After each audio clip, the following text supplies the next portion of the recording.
ಘೋಷಣೆ ಆಗಿರ್ತಕ್ಕಂಥ, ಯಾಕಂದರೆ ನಾವು ಸಭೆಯಲ್ಲಿ ನಮ್ಗೆ ಗೊತ್ತಿಲ್ಲ ತಾವು ಕೊಟ್ಟಿರ್ತಕ್ಕಂಥ ಮಾಹಿತಿ.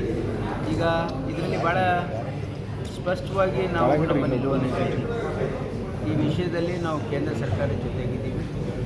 ಈ ವಿಷಯದಲ್ಲಿ ದೇಶದ ಭದ್ರತಾ ವಿಷಯ ಬಂದಾಗ ನಾವು ಪಕ್ಷಭೇದ ಮರೆತು ಎಲ್ಲ ಒಕ್ಕಟ್ಟಾಗಿ ನಾವು ನಿಲ್ತಕ್ಕಂಥ ಒಂದು ಸಂದರ್ಭ ಅಂತ ಹೇಳಿ ನಾವು ಕೇಂದ್ರ ಸರ್ಕಾರ ಏನೇ ನಿರ್ಣಯ ತೆಗೆದುಕೊಂಡ್ರೆ ಅದಕ್ಕೆ ಸಂಪೂರ್ಣ ಸಹಮತ ಇದೆ ಅಂತ ಹೇಳಿದ್ದೀವಿ. ಹಾಗಾಗಿ ಈಗ ಕೇಂದ್ರ ಸರ್ಕಾರ ಒಂದು ವೇಳೆ ಆ ರೀತಿ ಘೋಷಣೆ ಮಾಡಿದರೆ ಅದಕ್ಕೆ ನಮ್ಮದು ಏನೋ ಅಭ್ಯಂತರ.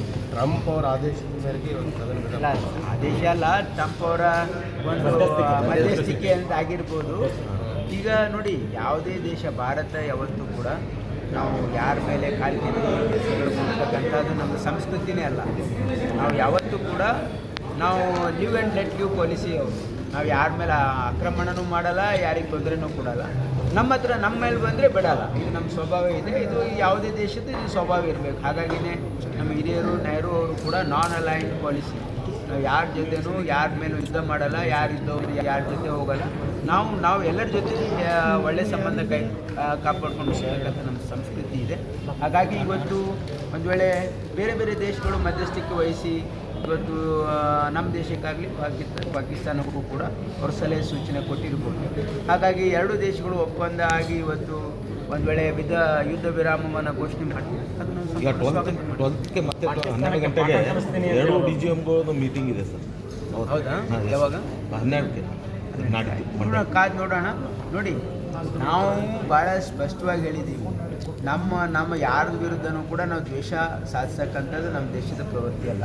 ಆದರೆ ಪದೇ ಪದೇ ನಮ್ಮ ದೇಶದ ಮೇಲೆ ಆತಂಕವಾದಿಗಳ ಏನು ಆಕ್ರಮಣ ಇದೆಯಲ್ಲ, ಇದು ಯಾರೂ ಸಹಿಸ್ಕೊಳ್ಳೋಕ್ಕಾಗೋದಿಲ್ಲ. ಯಾಕಂದರೆ ಫಾರ್ ಟೆರರಿಸಮ್ ದೇಶಕ್ಕೆ ಝೀರೋ ಟಾಲರೆನ್ಸ್. ಯಾಕಂದರೆ ಈ ರೀತಿ ಒಂದು ವೇಳೆ ನಾವು ಟೆರರಿಸಮ್ ಬೇರೆ ನಮಗೆ ಬಂದಿರತಕ್ಕಂಥದ್ದು ಪ್ರಶ್ನೆ ಏನಿದೆ, ಈಗ ನಮ್ಮ ದೇಶದಲ್ಲಿ ಅಮಾಯಕ ಜನರ ಮೇಲೆ ಹತ್ಯೆ ಆಗ್ತಾ ಇರ್ತಕ್ಕಂಥದ್ದನ್ನು ನಮ್ಮ ದೇಶ ನೋಡ್ಕೊಂಡು ಕುಂದ್ರಕ್ಕಾಗೋದಿಲ್ಲ. ಹಾಗಾಗಿ ಈ ಕ್ರಮ ಕೈಗೊಂಡಿದೆ. ಇವತ್ತು ನಮ್ಮ ದೇಶ ಏನು ಪಾಕಿಸ್ತಾನದಲ್ಲಿ ಇರ್ತಕ್ಕಂಥ ಉಗ್ರಗಾಮಿಗಳ ಏನು ತಾಣದ ಮೇಲೆ ಏನು ಬಾಂಬಿಂಗ್ ಆಗಿದೆ, ಅದು ನಮ್ಮ ರಹಿತಿದೆ. ಹಾಗಾಗಿ ಅದನ್ನು ಮಾಡಿದ್ದೀವಿ. ಆ ದೇಶದ ಮೇಲೆ ಆಕ್ರಮಣ ಮಾಡಿ ಅದಕ್ಕೇನು ಅತಿಕ್ರಮಣ ಮಾಡಬೇಕು ಅಂತ ನಮ್ಮ ದೇಶದ ಉದ್ದೇಶ ಇಲ್ಲ. ನಮ್ಮ ನಾಗರಿಕರ ಮೇಲೆ ಮಾಡಿದೆ ಸರ್. ಅದಕ್ಕೇನೆ ಇವತ್ತು ಆ ಎಲ್ಲ ಉಗ್ರಗಾಮಿಗಳ ಏನು ತಾಣಗಳಿದ್ದು ಅವೆಲ್ಲವನ್ನು ನಾವು ಶೂಟ್ ಡೌನ್ ಮಾಡ್ತಕ್ಕಂಥದ್ದು ನಮ್ಮ ದೇಶದ ಇವತ್ತೇನು ಸೈನಿಕರು ಮಾಡಿದ್ದಾರೆ. ಅವರಿಗೆ ಅಭಿನಂದನೆ ಸಲ್ಲಿಸಬೇಕು. ಅವ್ರ ಜೊತೆಗೆ ನಾವು ಸಾಲಿಡಾರಿಟಿಯಿಂದ ನಿಲ್ತಿದ್ದೀವಿ. ಗಟ್ಟಿಯಾಗಿ ಪಾಕಿಸ್ತಾನಕ್ಕೆ ಪಾಠ ಕಲಿಸ್ತೀನಿ ಅಂದವರು 4 ದಿನದಲ್ಲಿ ನೋಡಿ, ಆಗಿಲ್ಲ. ನೋಡಿ, ಈಗ ನಾವು ಯಾವುದೇ ಈ ರೀತಿ ಇವತ್ತು ಈ ವಿಷಯದಲ್ಲಿ ಕೇಂದ್ರ ಸರ್ಕಾರ ಏನು ನಿರ್ಣಯ ತೆಗೆದುಕೊಂಡು ನಾವು ಜೊತೆಗೆ